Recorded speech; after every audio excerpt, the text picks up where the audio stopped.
പത്തനംതിട്ട അടൂരിൽ മുടി വെട്ടിയത് ശരിയായില്ലെന്ന് ആരോപിച്ച് 9ാം ക്ലാസ് വിദ്യാർത്ഥിയെ ക്ലാസിന് പുറത്തു നിർത്തിയെന്ന് പരാതി. അടൂർ ഹോളി ഏഞ്ചൽസ് സ്കൂളിലാണ് സംഭവം. സ്കൂളിന്റെ രീതി അനുസരിച്ച് കുട്ടി മുടി വെട്ടിയില്ലെന്ന് ആരോപിച്ചാണ് വിദ്യാർത്ഥിയെ ക്ലാസിന് പുറത്തു നിർത്തിയത്. എന്നാൽ മുടി വെട്ടുന്ന രീതിയെക്കുറിച്ച് സ്കൂൾ ഗ്രൂപ്പിൽ വന്ന സന്ദേശം വ്യക്തതയില്ലായിരുന്നുവെന്ന് കുട്ടിയുടെ പിതാവ് പറഞ്ഞു. ഒരു മിനിറ്റാണെങ്കിലും ഒരു കുട്ടിയെ ആദ്യത്തെ അധ്യയനത്തിന്റെ ആദ്യ ദിവസം പുറത്തു വെക്കുമ്പോൾ ആ കുട്ടി മാനസികമായി അനുഭവിക്കുന്ന ഒരു വിഷമം ഉണ്ടാകും. അത് ബുദ്ധിമുട്ടുണ്ടാകാത്ത രീതിയിൽ തന്നെ രാവിലെ നമ്മൾ വിട്ടതാണ്. പക്ഷേ ആ കുട്ടിക്ക് ബുദ്ധിമുട്ടുണ്ടായാലുള്ള കുട്ടി ഇങ്ങനെ സംസാരിക്കേണ്ടി വന്നത് അത് നമ്മുടെ കുട്ടികളുടെ പേരന്റിനോട് സംസാരിച്ചിട്ടുണ്ട്. ഇല്ല, നമ്മൾക്കൊരു മാനദണ്ഡമുണ്ട്. ഈ രാജ്യത്തെ നിയമങ്ങളൊന്നും സ്ഥാപനത്തിന് ബാധകമല്ലേ?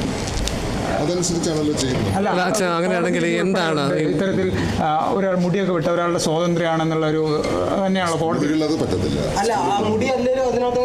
അതിന് മോശമൊന്നുമില്ല, കാണാൻ മോശമൊന്നുമില്ലല്ലോ. നമ്മുടെ സ്കൂളിന്റെ ഒരു നിയമം കുറച്ചുകൂടെ ഷോർട്ട് ചെയ്ത് വിട്ടുക എന്നുള്ളതാണ്. ഈ പട്ടാള ക്യാമ്പിലെ